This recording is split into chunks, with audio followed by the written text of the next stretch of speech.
देख रहे हैं अंबर टाइम। शहर की ऐतिहासिक धरोहर राजमहल के मुख्य द्वार का जीर्णोद्धार होने के बाद शनिवार रात विधायक चेतन काश्यप और महापौर निहाल पटेल ने गणमान्य जनों की उपस्थिति में समारोह पूर्वक लोकार्पण किया। इससे पहले अतिथियों ने महाराजा रतन सिंह जी के स्टेच्यू पर पहुंचकर माल्यार्पण किया। शुभारंभ मौके पर भव्य आतिशबाजी हुई और राजमहल का मुख्य द्वार रोशनी से जगमगा उठा।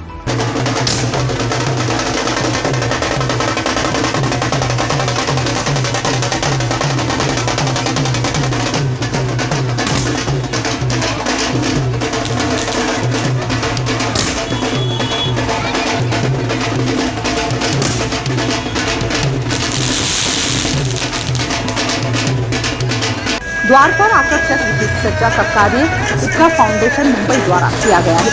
सौंदर्यकरण के इस कार्य में 1,60,00,000 रुपए की राशि खर्च की गई है।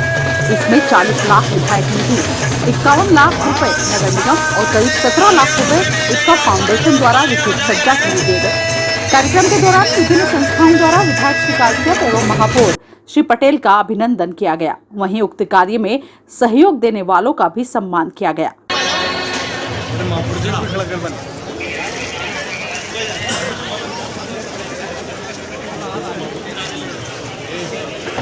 माननीय चेतन काश्यप जी रतलाम नगर विधायक।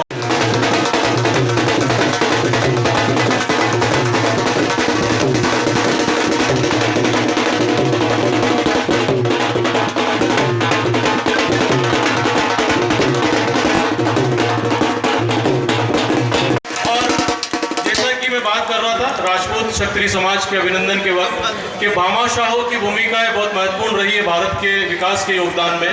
जब वे 25,000 सैनिकों के लिए 12 साल तक अपने राशन के द्वार, अपने भंडार खोल दिए थे, तब रतलाम।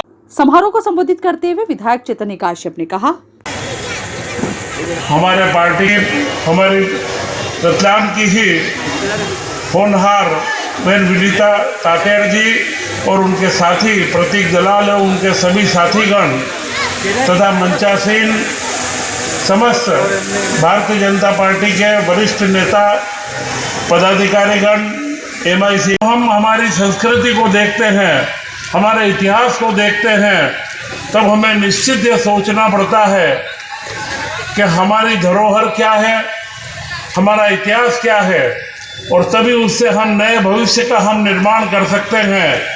भविष्य का निर्माण करना है तो हमें अपनी धरोहर को भी देखना पड़ेगा। और आज देश के अंदर एक बहार आई हुई है, काशी विश्वनाथ का कॉरिडोर देश के प्रधानमंत्री नरेंद्र मोदी जी ने प्रारंभ करवाया। राम मंदिर का निर्माण लंबे समय से 300-400 सालों के संघर्ष के बाद राम मंदिर के निर्माण को न्यायालयीन प्रक्रिया से पूर्ण करके देश के प्रधानमंत्री नरेंद्र मोदी जी ने जो मार्ग प्रशस्त करा है और आज वो मंदिर का निर्माण होने लगा है, ये ऐसे प्रतीक होते हैं जो हमारे मन में गौरव को स्थापित करते हैं, हमारी आस्थाओं को संचालित। यह जो राजमहल का मुख्य द्वार, यह एक प्रतीक है, यह अंत नहीं है। मैं आप लोगों को यह बात इसलिए कह रहा हूँ क्योंकि जब स्थापना महोत्सव समिति के समारोह में जो मैंने उल्लेख करा था कि संपूर्ण राजमहल को हम पुनः उसके उसी पुराने वैभव के साथ में पूरा स्थापित करेंगे, और आज भी मैं उस बात के लिए संकल्पित हूँ। परंतु शुरुआत में हमने कहा कि द्वार को हम शुरू करते हैं, और इस द्वार के लिए रतलाम हेरिटेज की हमारी संस्था और इनके द्वारा जो बम्बई के आर्किटेक्ट थे उनको बुलवा करके इसमें काम किया गया है।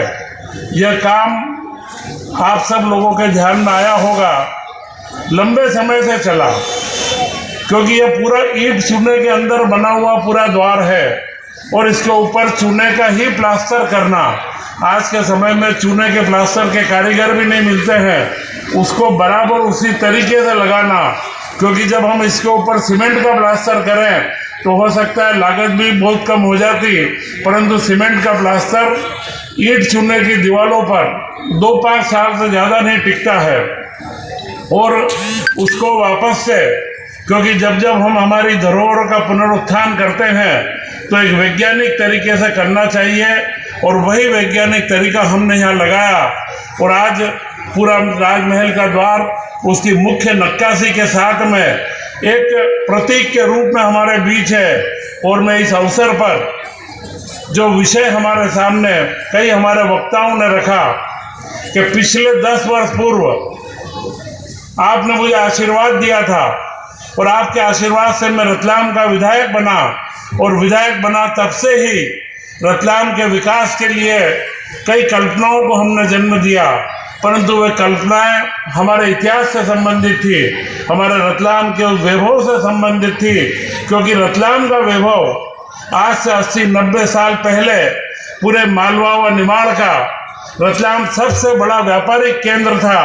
रतलाम की स्थापना काल से ही रतलाम इस पूरे क्षेत्र का सबसे बड़ा व्यापारिक केंद्र रहा, परंतु 60-70 सालों में 80 सालों में रतलाम का पूरा व्यापार, पूरा उद्योग धंधे का कार्य इंदौर की ओर जाने लगा।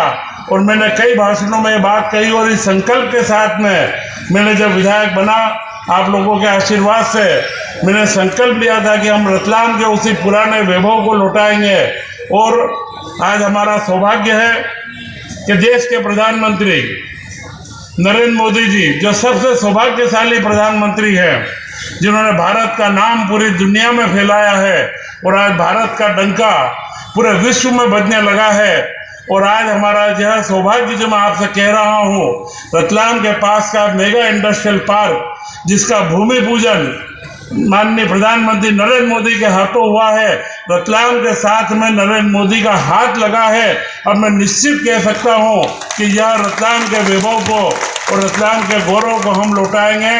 और आज हम उसकी शुरुआत महल के इस द्वार का लोकार्पण करके कर रहे हैं। जिस तरीके से हमारी धरोहर को हमने लौटाया है, उसी तरीके से हम रतलाम के युवाओं के भविष्य के सपनों को मेगा इंडस्ट्रियल पार्क के रूप में सफलतम बना करके रतलाम को मालवा निमाड़ ही नहीं, पूरी देश व दुनिया का सर्वश्रेष्ठ व्यापारिक केंद्र और औद्योगिक केंद्र बनाएंगे।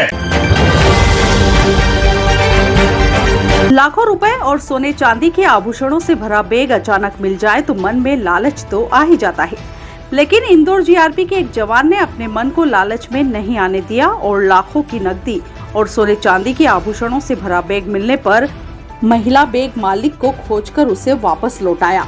अपना खोया बैग वापस पाकर महिला के चेहरे पर खुशी छा गई। जीआरपी जवान की ईमानदारी की सभी ने प्रशंसा की।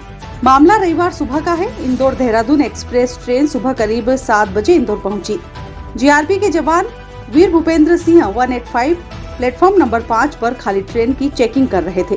ट्रेन के कोच नंबर S2 की सीट नंबर 9 के नीचे एक भूरे रंग का ट्रॉली बैग मिला, जिसको सफाई कर्मी अमर नामदेव की सहायता से थाने लेकर आए। बाद में बैग को खोले जाने पर उसमें नकदी करीब 2 लाख रुपए, चांदी के जेवरात, चांदी के सिक्के एवं कुछ बंद लिफाफे में नकदी पैसे भी थे। कुल मशरूका करीब 3,50,000 के करीब। बाद में बैग में तलाश करने पर उसमें कुछ मोबाइल नंबर पर संपर्क करने पर वह बैग अंजू जैन पति मुलायम जैन निवासी 64 NF टाउनशिप विजयपुर जिला गुना का निकला। जीआरपी जवान ने फरियादी को थाने बुलाया। थाने पर फरियादी महिला के पहुंचने पर महिला ने बताया कि कल 30 सितंबर को महिला का जैन समाज द्वारा विदाई समारोह रखा गया था। उसी में उनको यह लिफाफे और पैसे प्राप्त हुए थे तथा कुछ पैसे उनकी बचत के थे तथा कुछ लिफाफे उनको उनकी बेटी की शादी में भी मिले हुए थे। उन्होंने अपना सामान विजयपुर से इंदौर शिफ्ट करने के लिए ट्रांसपोर्ट द्वारा भेज दिया था तथा नकदी एवं ज्वेलरी को बैग में साथ लेकर ट्रेन से इंदौर आ रही थी, पर वह ट्रेन इंदौर पहुंचने के बाद उतरकर बैग ट्रेन में ही भूलकर अपनी बेटी के घर इंदौर चली गई। बाद में थाने से सूचना मिलने पर थाने आई, जिनका पुलिस द्वारा सामान वीडियोग्राफी करने के बाद सुपुर्द किया गया। महिला ने जीआरपी जवान की ईमानदारी की प्रशंसा की।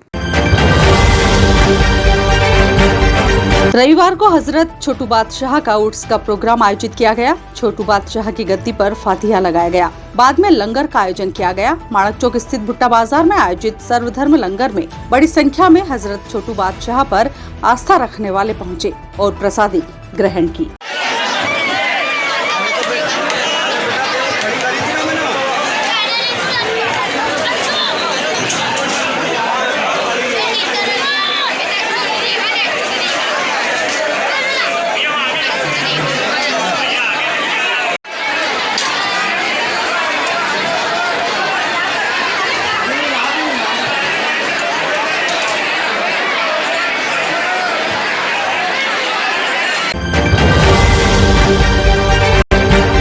रेलवे स्टेशन पर अचानक शनिवार की रात सीएसपी अभिनव वारंगी ने पहुंचकर आकस्मिक निरीक्षण किया।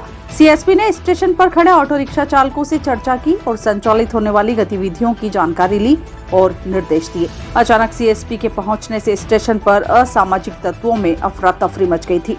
सीएसपी अभिनव वारंगी ने बताया, ये विगत कुछ दिनों में यहाँ पर हमारे उज्जैन में या एक दो अन्य स्थानों पे कुछ घटनाएं हुई है। इसके क्रम में आज मैंने रेलवे स्टेशन के जो ऑटो वाले हैं इनका औचक निरीक्षण किया, इनके डॉक्यूमेंट्स देखे ऑटो के और इन्हें कुछ हिदायतें दी कि जब भी अपने सफ़र करते हैं ऑटो में, आप किसी सवारी को लेके जाते हैं और विशेषकर अगर वो महिला है या कोई लड़की है तो वो जहाँ जाना चाह रही है उनके जो परिजन हैं उनसे एक बार आप ज़रूर वार्तालाप कर लें, उनसे अपने फ़ोटो शेयर कर दें, अपने ऑटो का फ़ोटो शेयर कर दें। उन्हें ये कम से कम आश्वासन दे दें कि हम आपके परिजन को लेके आ रहे हैं और सुरक्षित तरीके से हम लेके आ जाएंगे। और अपने नज़दीकी अगर नहीं है उनके कोई परिजन तो कम से कम नज़दीकी जो जीआरपी थाना है उसमें एक सूचना दे दें कि ये फलाने हम इनको डेस्टिनेशन पे छोड़ने जा रहे हैं। इससे एक सुरक्षा की भावना समाज में बढ़ेगी। इसके साथ साथ इन्हें ट्रैफिक रूल्स का पालन करने का निर्देश दिया गया है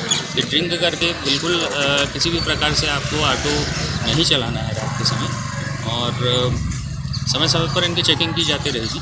अभी इन्हें कुछ हिदायत दी गई है कि अपने जो डॉक्यूमेंट्स है पहले प्रथम दृष्टया उसको पूरे कर लें और अगर कोई भी इसमें कमी पाई जाती है तो आगे इन पर कठोर कार्रवाई की जाएगी। इसका प्रचार प्रसार बाकी जितने ऑटो वाले हैं उनके माध्यम से, यूनियन के माध्यम से किया जाएगा और इनकी एक लिस्टिंग की जाएगी जो नज़दीकी हमारा जो थाना है उसमें ऑटो चालक का नाम, वाहन मालिक का नाम और मोबाइल नंबर ये सब रजिस्टर्ड रखेंगे।